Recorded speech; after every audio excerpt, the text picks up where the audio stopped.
Bienvenue sur la chaîne pour une petite présentation de jeu. Le tarot du cercle de la vie. Donc c'est un tarot rond de Lo Scarabeo qui a été dessiné par Maria Di Stefano. Évidemment, c'est un tarot qui comporte 78 cartes. Donc voilà le devant de la boîte. Voici l'arrière de la boîte. Côté. Donc on voit bien, c'est un carton très rigide, la boîte. Donc voilà, c'est vraiment avec des encoches. Donc les boîtes sont quand même nettement mieux maintenant. C'est vraiment une très bonne boîte. Et puis nous avons dans la boîte évidemment le livre,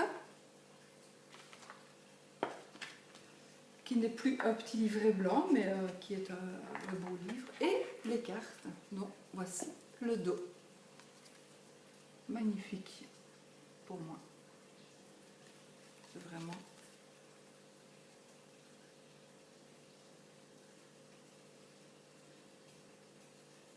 Voilà, j'essaie de vous le montrer parce qu'il y a la fenêtre. Donc...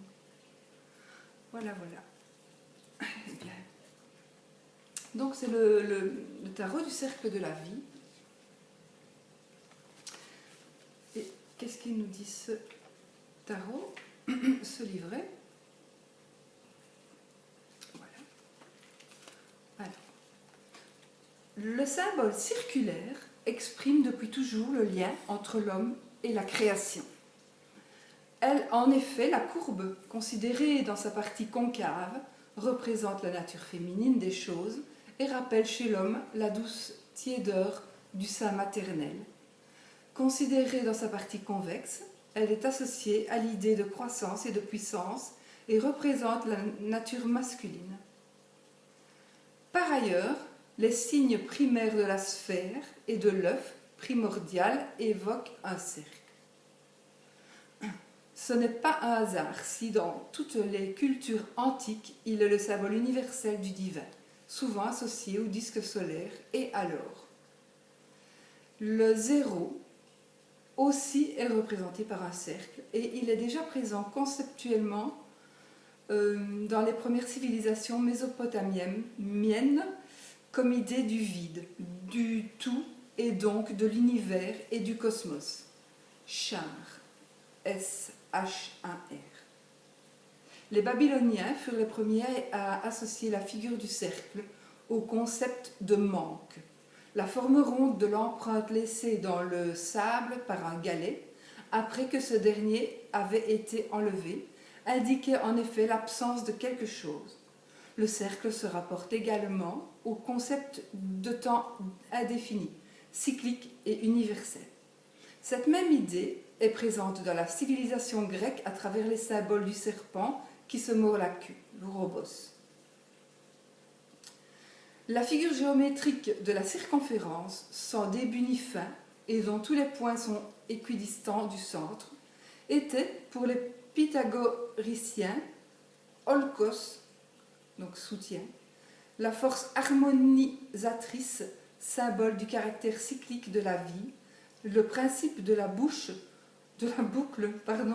c'est parce que j'ai la bouche sèche, le principe de la boucle selon lequel tout commence et tout revient.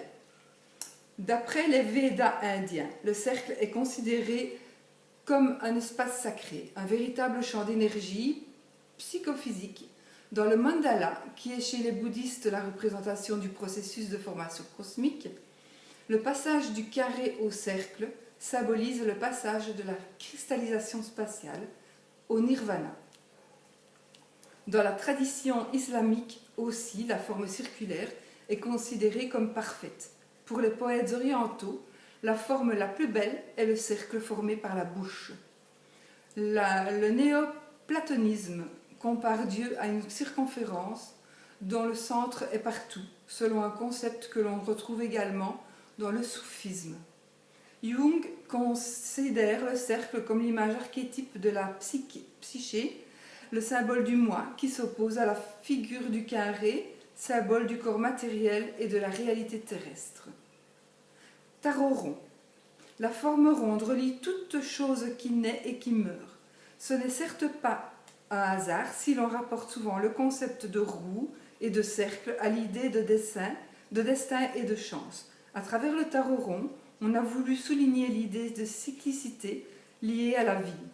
Les cartes qui ne présentent plus une géométrie imposant une figure droite ou renversée obligent à porter le regard vers le centre de cette figure, et donc à en saisir de manière plus attentive les symboles et les significations auxquelles elle fait allusion.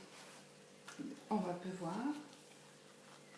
J'ai mon GSM qui est sur silencieux mais qui n'arrête pas de recevoir des messages. Ou des mails, je ne sais pas. Bon. Chut, c'est bon. Donc je vous ai montré le dos. Voici la carte qui représente le nom du tarot. C'est Chanel de Los Scarabeo. Et puis, je regardais, il me semble qu'il y en avait une. Voilà, on va commencer. Je vais les prendre comme ceci parce que sinon, j'aurais trop difficile. Alors, nous avons le fou, le magicien, le battleur. En plus, il faut que je vous les mette à l'endroit. La papesse.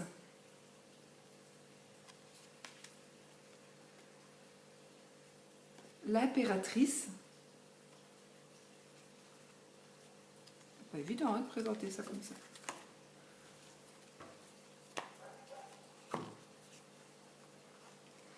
L'empereur.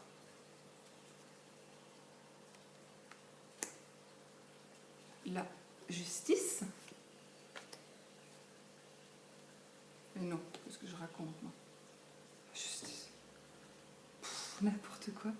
Le pape. Il faut que j'aille dormir. Il faut que j'aille dormir. Vraiment. Les amants. Désolée, mais je suis levée depuis 3h30, donc c'est peut-être ça qu'il faut que j'aille dormir. Le char. La justice. Donc, la justice est en 8 quand même.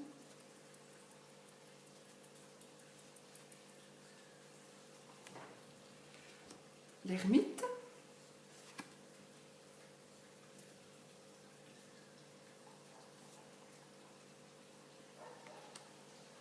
La roue.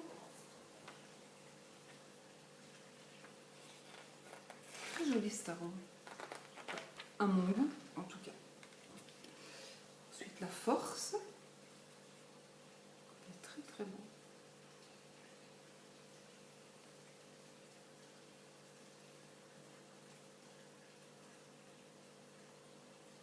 Voilà. C'est parce que je le découvre en même temps que vous, donc je suis un peu curieuse aussi. Le pendu. S'il est pendu, c'est mieux comme ça.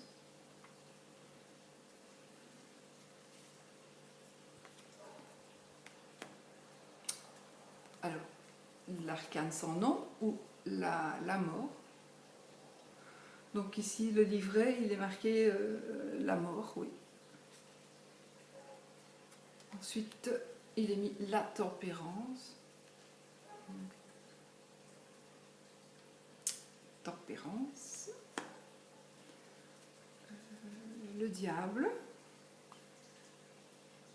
Pas évident pour vous présenter les cartes. Chaque fois, il faut que je regarde si elle est bien mise.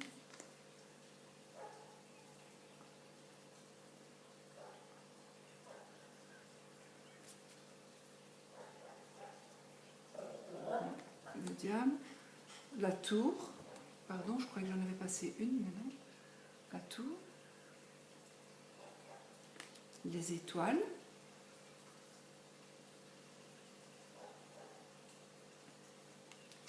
La lune.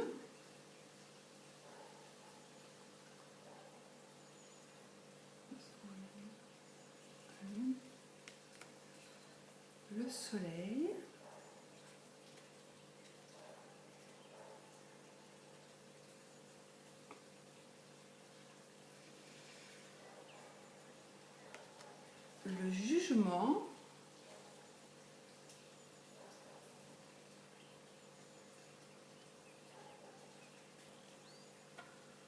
Et enfin, un 21, le monde. Donc voici pour les majeurs. Ensuite, nous aurons les arcanes mineures, donc les coupes. Alors, l'As. Il y a le vent qui se lève, et il pleut. Le 2.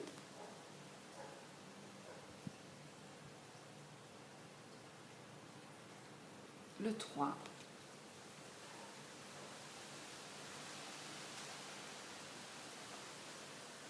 Le 4. Très beau dessin.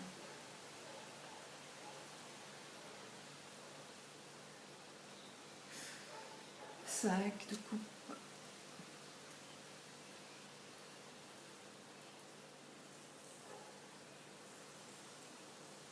Le 6.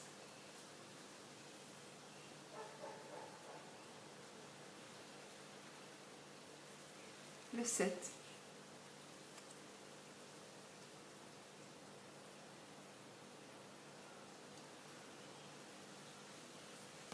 Le 8.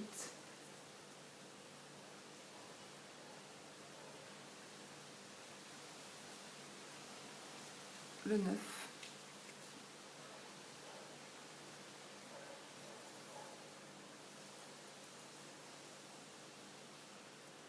Le 10.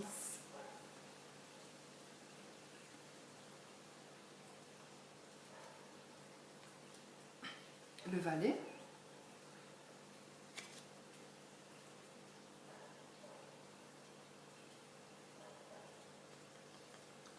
Chevalier.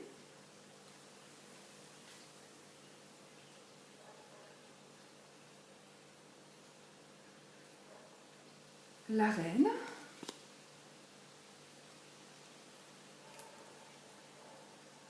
Et le roi.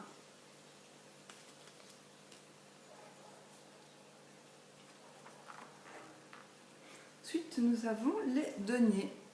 Alors, l'as de denier. Elle colle un petit peu, donc je regarde pour ne pas. Le 2.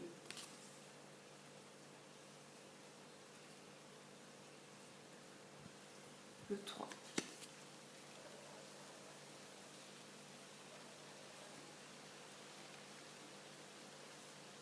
Le 4.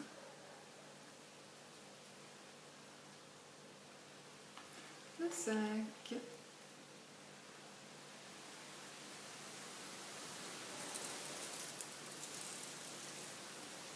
Le 6. Brave.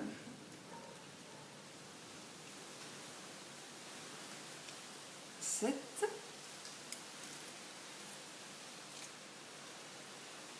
8.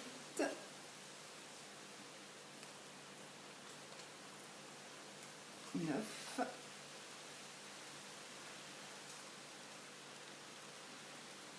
10.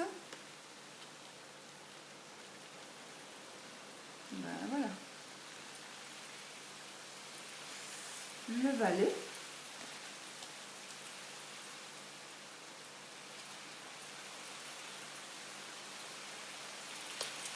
Le chevalier.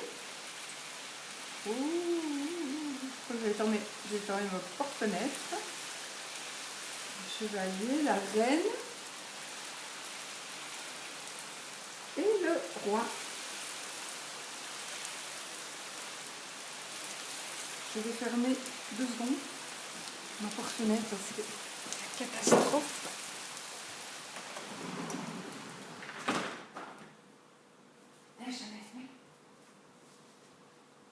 Un peu mal. Je prends mon petit chien qui a peur. Dis bonjour. Bonjour.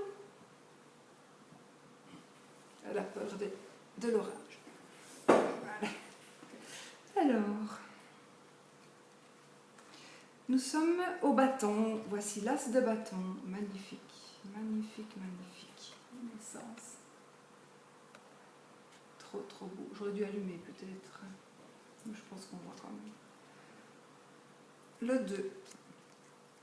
Chanel, tu trembles. Le 3.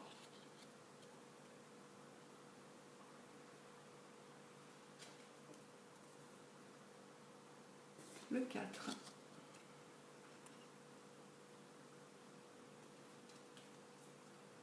Le 5.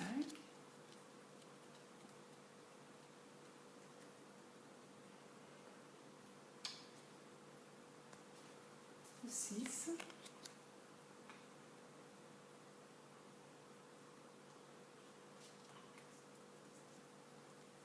Le 7.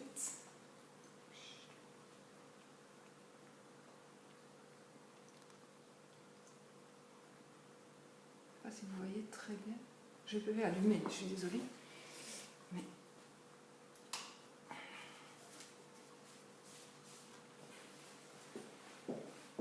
comme elle est âgée et qu'elle a peur du tonnerre, de l'orage, je préfère la prendre sur moi. C'est pour ça. Voilà. Alors, le 7 des bâtons. Le 8.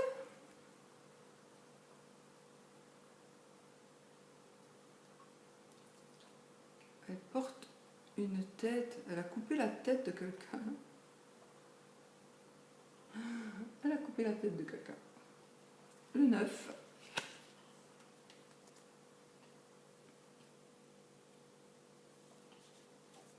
Le 10 des bâtons.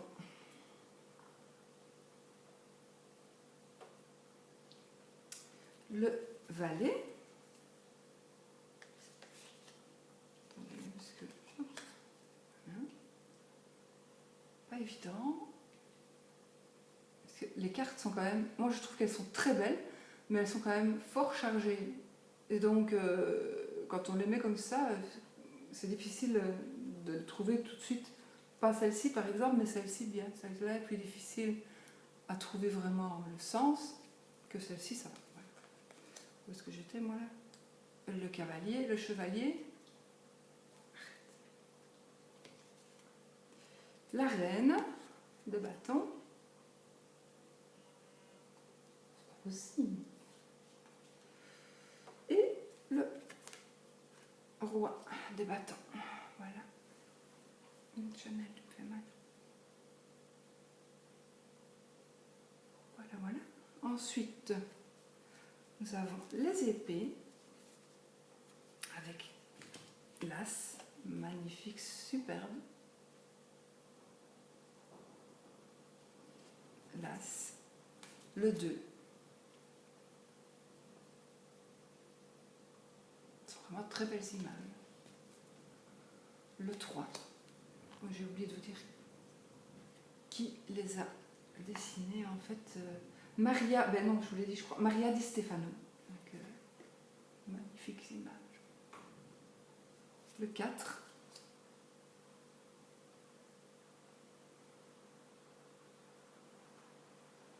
Le 5.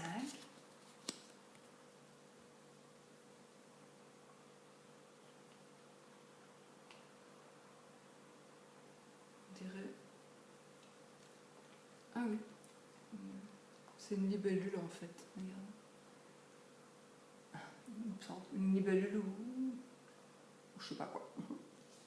Le 6.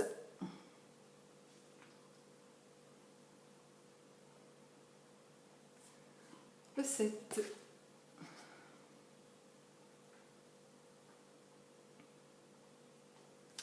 Le 8.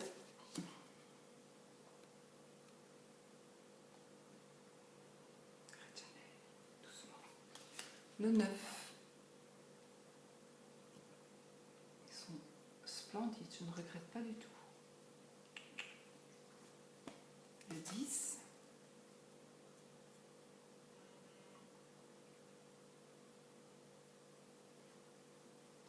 Le valet. Je suis désolée, je regarde aussi. Là, le chevalier.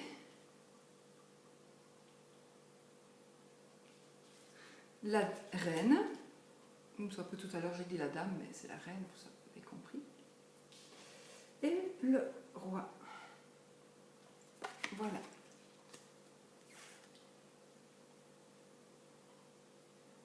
Donc voilà, je vous ai montré les figures de ce tarot.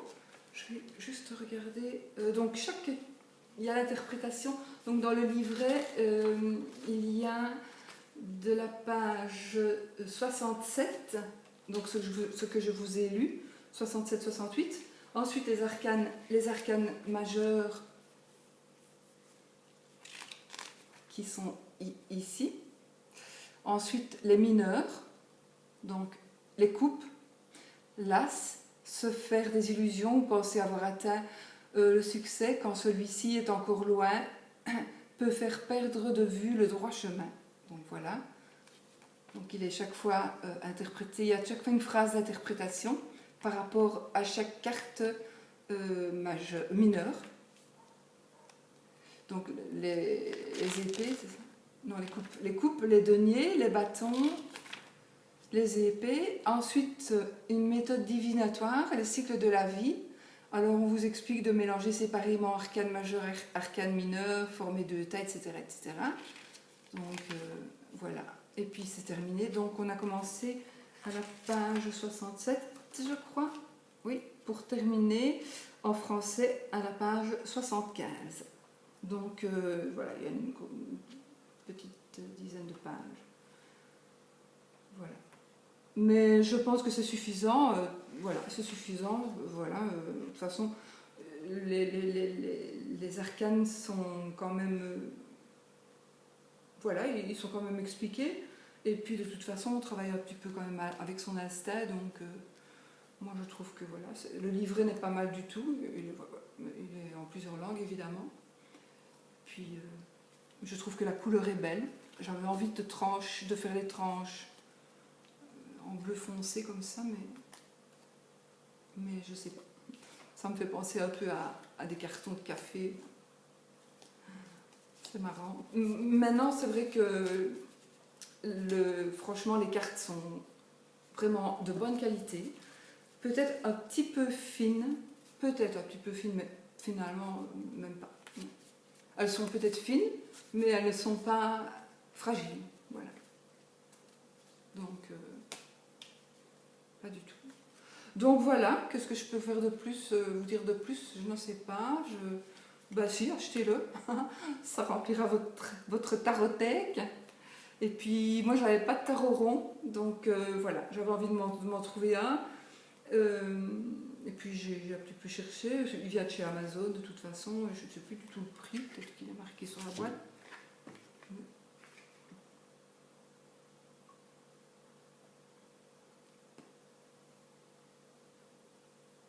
Non, il n'est pas marqué sur la boîte.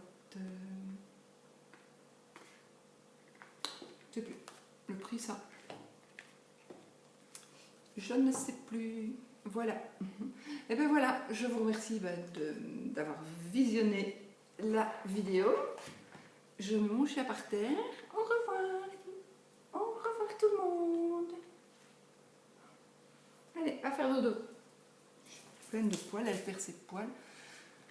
Et voilà, écoutez, j'espère que ce jeu vous aura peut-être plu, vous aura peut-être donné envie de l'acheter, de l'acquérir, parce que je pense qu'il peut bien parler. Et puis voilà. Je vous souhaite quand même vraiment, moi, de passer une très belle fin de semaine, un très beau week-end. Ici il pleut, mais bon, normalement on annonce du soleil et des grosses chaleurs quand même pour la semaine prochaine. Donc à partir de demain, il devrait faire un peu plus chaud, mais là il fait pas froid du tout. Donc voilà. Que dire de plus? Je vous souhaite la santé, le bonheur, tout ce que vous avez envie, et puis passez un très bon week-end. À bientôt pour une nouvelle vidéo. Bisous bisous.